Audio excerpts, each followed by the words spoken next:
I was staying at a small town bedroom Airbnb during a vacation I took last year. This place was on the way to another Airbnb that I was going to stay at for the main portion of the vacation, but this was more of just a rest stop for the night. The place was clean and empty, just as expected. When I arrived, I walked around the whole house to check it out before bringing in my luggage and sitting on the couch. It was probably 8 p.m. by this time of night. As I sat dozing off a little, the doorbell ringing made me jolt awake. I looked over at the front door, confused and alarmed. I was a pretty small young girl, so it's safe to say I'm often scared easily and don't like talking to strangers, especially at night when I'm alone. I got up and walked over to the door, hearing two men whispering to each other on the other side. The door didn't have a safety lock or anything, so I just kept the door shut and called out to them. "Hello? Hey, we're here for the Airbnb. Can you open the door?" A man called out. I loudly asked what they meant, not understanding what being here for the Airbnb was supposed to mean. He responded saying that he had the place booked for the night. I knew there had to be some sort of mistake, so I told him, still yelling through the door, that I had it booked as well and that he needed to contact the owner. The man didn't seem happy about that, although if I were in his position, I'd be pretty upset too. I heard one pair of footsteps walk away from the door while the other man asked again if I could open the door so that we could talk about it. I was about to give in, putting my hand on the doorknob, thinking that he seemed believable. But something came over me, telling me to just play it safe. I said my husband would be down to figure it out in a few minutes. I didn't want them to think I was alone, so I was hoping that would catch him off guard if something was bad. The man didn't respond though. I waited for another minute because I didn't hear any footsteps leaving. But then I moved the short curtain to the side and looked out the small window. The man I'd seemingly been talking to was facing towards his car parked in the driveway. And past him was one of the most terrifying things I've ever seen. A group of maybe 5 people standing further down the driveway, kind of hiding as if waiting for a signal. They all had some form of face coverings, and I couldn't see the other side of the door. But I assumed there were even more people over there. Knowing that this was very likely a gang due to the city I was staying in, I was completely horrified. I backed away from the door, fully panicked, and tried not to hyperventilate. I then went to the bedroom to get my phone and call the police, and I could hear more footsteps all around the house. It was like I was surrounded by a pack of wolves who at any minute could crush the windows and break inside. I took my phone into the bathroom with me and called 911, trying to remain calm. The operator also told me to be quiet and stay calm as they were sending a group my way. It would be there in just a few minutes. I stayed on the line, still hearing footsteps walking around outside the place, until the horrible sound of wood bending and then snapping came from the front door. I was crying profusely now, trying to muffle my mouth with my hand. I listened as a whole group of people ran inside, opening doors and cabinets before one approached the bathroom door and tried the handle. "Here," he yelled, then walked away. The group continued looting the house before sirens were heard in the distance, and they began to scatter out of the place. They had all left by the time the police got inside, and all of my luggage was gone.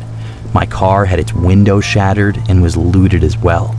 One of the officers sat with me to discuss some details, and he informed me that they've been having problems with large groups or gangs breaking into homes recently. They don't think the main goal is to hurt the residents at all, but rather to just rob them of everything. So that's likely why they left me alone in the bathroom, knowing I wasn't a threat. Whether their intentions were to harm me or not, it was still terrifying. I know it likely had little to do with me staying at the Airbnb that night, but it has still made me really anxious every time I stay at an Airbnb now. If you hit that like button, there's a good chance someone else's spine will get tingled by these stories. I was taking a solo trip to Salt Lake City last year. I'd never actually had the chance to go on many vacations before, and when I did, it was always with my family. This was the first time I was finally going to get to enjoy my time somewhere else all by myself. I know it sounds a bit weird, but being alone is fine with me, especially since I'd never get to be alone anyway. I looked up both hotels and Airbnbs in the area, and surprisingly, the Airbnbs were a lot nicer and less pricey. However, all the cheaper ones were a bit further away from the city. I was driving my own car though, so I didn't care too much about having to travel a bit to the city and went with a nicely sized Airbnb. It was small, but the kitchen and bedroom were nice, which was all I really cared about. I got there at 6 on Sunday morning. The owner texted me the password and I brought all of my stuff inside. It was really nice, much better than the small apartment I shared with my roommate. Once I got everything inside and set up, I hopped on the couch and turned on the TV. It was a 10-hour drive, so I was looking forward to chilling for the night and enjoying the silence. I fell asleep pretty quickly, but it was only around 7 o'clock, so my body woke me up a few hours later. The time was just past 10, and the TV was still on. I grabbed the remote and turned it off, then got up to get a glass of water before going to the bedroom. As I walked from the living room to the kitchen, I felt a strong, cold breeze brush against me. With my tired eyes, I looked to my right and saw the front door was fully open. My eyes shot open, and my heart pounded. I stared at the door for a moment, then looked around the room. I knew I had closed it and locked it, so this was really freaking me out. I walked over to the door and closed it softly, listening intently for any sounds of someone being inside. For reference, I'm not the biggest guy in the world, but I am fairly tall and in shape. So unless an intruder had a gun, I felt confident I could force them away. I grabbed a kitchen knife, still being quiet, and walked room to room, checking every inch of the house. Nobody was there. This only confused me more, and I sent a text to the homeowner asking if someone was supposed to come over tonight or something, explaining what happened. It was late though, so I didn't expect a response right away. I went around to every door, locking each one, then quickly checked the house again. While more awake than I was before, I was still really tired. I went to bed and fell asleep with no trouble. When I woke up though, I was much less calm than before. I heard something from outside, not outside the house, but outside my bedroom door. I didn't know what to do and kind of just froze, waiting for whoever was outside the room to do something first. As I sat there in bed, I thought about how the person could have possibly gotten in. The only person who would have the password to the door was the homeowner. So honestly, in that moment, I was sure it was him. This gave me more courage, thinking it must be some creepy guy who liked to spy on the people who stay at his Airbnb. I got out of bed, still not having heard anything else, and grabbed my phone from the nightstand to call the cops. I must have made too much noise though, because almost right away, someone started running away from the door and toward the front of the house. That only frightened me more, knowing the intruder was standing right next to the bedroom door the entire time. I dialed 911, but during the time it took for the cops to arrive, nothing else happened. The person had left. I found a hotel to stay at for the rest of the vacation, but what's crazy is that the owner of the Airbnb gave me a refund as he was able to prove it wasn't him. He was very concerned about it and was actually a really nice old man. It was really creepy enough when I thought it was the owner, but knowing that it was just some random guy makes it even worse. I don't know how he was able to get in or why he was stalking me, but it still gives me chills thinking about it. The part I think about the most is waking up and seeing the front door open. Now that I know someone was actually in the house, that meant that whoever it was came in and saw me asleep on the couch. then proceeded to do whatever it was they came there to do. It's just really unnerving and creepy and makes me never want to be at an Airbnb alone. I owned an Airbnb house for several years. I stopped due to the stress of keeping up with it, as well as maintaining my actual job. The benefit of using Airbnb instead of renting the place out like you normally would is that you have the chance to make a lot more money if your house gets booked a lot. Being in a relatively high traffic area for vacations, Airbnb was a great option for us. My wife and I were excited in the beginning, but it got more demanding as more people booked the house. We needed to keep everything on schedule, hire cleaning services after the first customers left and before the next ones came, as well as be sure to respond to their messages and emails in a timely manner. Things were going well for a couple of years before we had what we thought was a young couple staying at the house. Just like every other time, when they arrived, I texted them the unlock code for the door. I almost never actually saw the customers.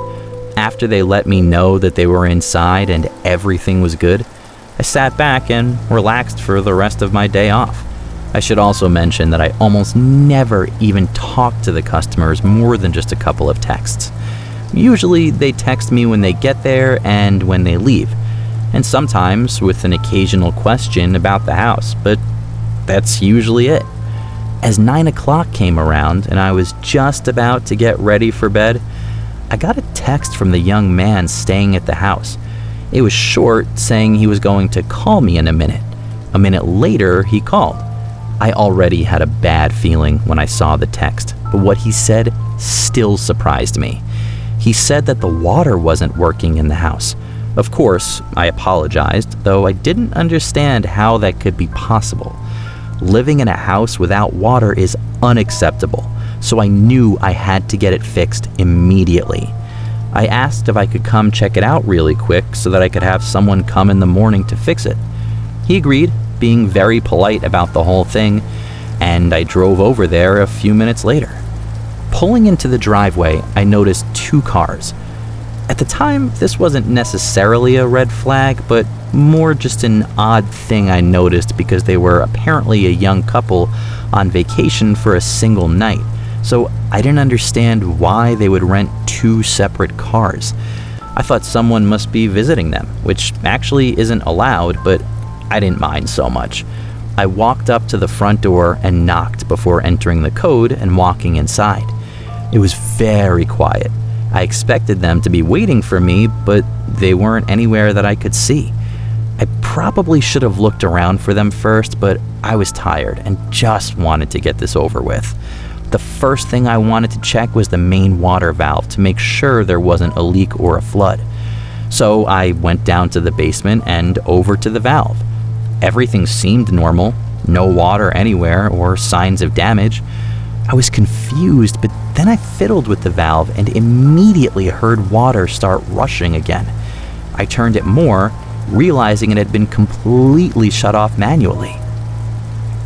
I stayed in the basement for another minute, trying to understand why this was done, before I started to get a really uncomfortable feeling, especially since I didn't even see the people when I walked inside. I just couldn't see how it could have been anyone other than them who turned off the water, which meant they were trying to get me to come over on purpose, or maybe give them a discount on their stay for the inconvenience. I decided I was going to leave and get to my car, then try calling them back just to be safe. I got up and started walking towards the stairs until I heard the basement door open, followed by multiple sets of footsteps walking down. When they got to the bottom, 3 men stood there. "Is it fixed?" one of them said, sounding like the same man I talked to on the phone, though all of these men were much older than the young man that I thought was staying at the house. I told him it should be working now and that the valve must have just tightened on its own. I was trying not to point any blame since the whole thing was making me so uncomfortable. I just wanted to get out of that basement and away from these guys. They all just kind of stood there, looking at me, not saying anything after that. "Well, let me know if you need anything else," I said, walking between them, trying to get to the stairs. They still just stood there, watching me walk around them. As I went past the third guy closest to the stairs, I spotted a gun shoved in the back of his pants. It made me freak out a little, and I rushed a bit quicker up the stairs, but they didn't follow. They stayed in the basement as I quickly walked out the door and drove away. When I got home, I woke up my wife and told her what had happened. She convinced me to call the police to check up on them. They weren't the people we thought were staying there, and the situation was strange, so it just felt justified. I think we waited 20 minutes before a call came from an officer claiming nobody seemed to be home and that he may need me to open the door. I gave him the code instead, and he called back another 20 minutes later saying there were no signs of anyone still being there. The next day, we found out the card the man paid with was stolen. After looking around the house, we discovered they had stolen some expensive decorations and appliances as well. I guess there never actually was a young couple. The other thing that was left unexplained was their whole plan with the water not working. I think they either wanted me to not charge them for their stay so that hopefully they could use the stolen card for longer, or they were planning on robbing me at gunpoint. But then that makes me question why they didn't. 3 dangerous, unidentified men blocking my exit in the basement after leading me into a trap, and they just let me go. It doesn't make sense to me. But after that, I never went to the house while customers were home. And a few months later, we stopped using Airbnb and just put the house up for rent. Thanks for listening. If you want to help build the True Chiller community, like, subscribe, and share.